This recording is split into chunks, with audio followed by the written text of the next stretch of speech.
Hey guys, it's Graham. Merry Christmas Eve.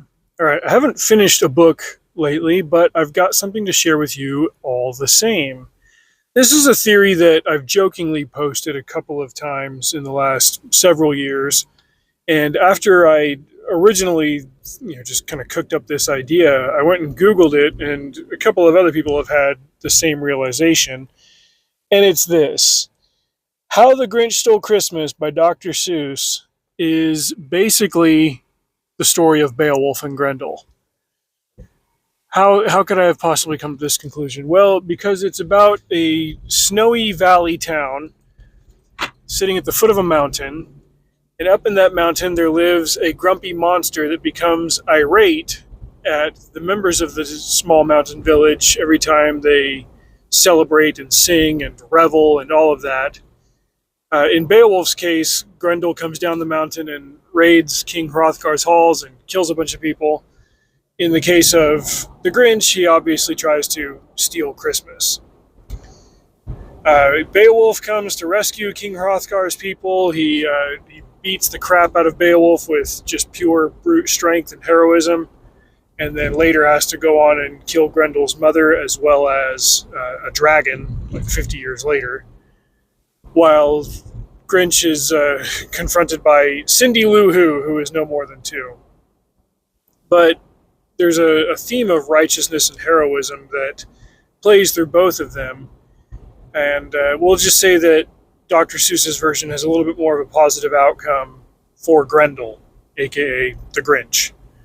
Namely that he realizes that the meaning of Christmas, the holiday itself, isn't about the materialism. That stuff is just decoration and pageantry, and that Christmas means something more than that. You could take all that away, but Christmas itself can't be stolen because it is immaterial.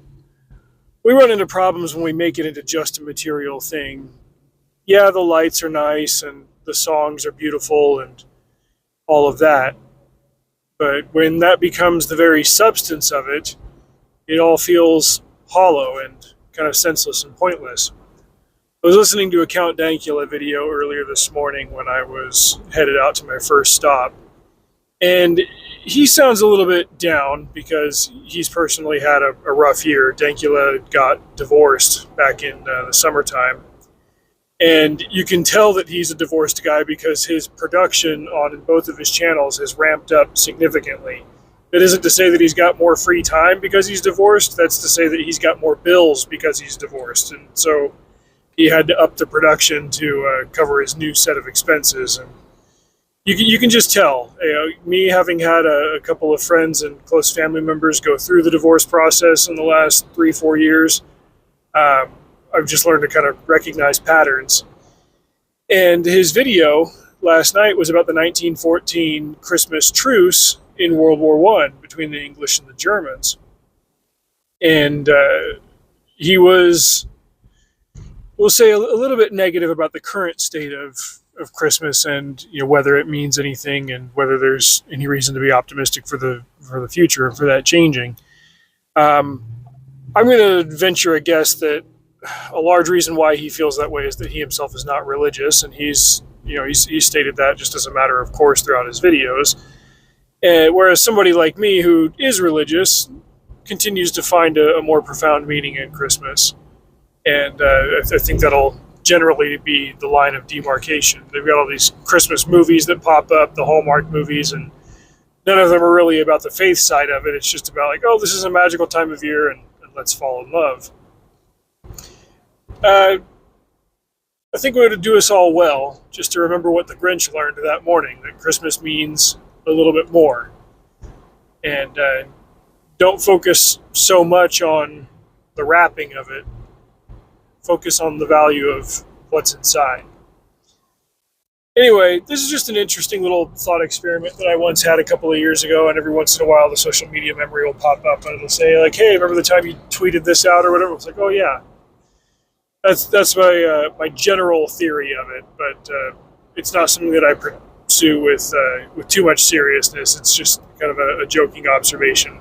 Although it wouldn't surprise me if I ever found out that Dr. Seuss did draw on Beowulf to at least create some of the premise of how the Grinch stole Christmas.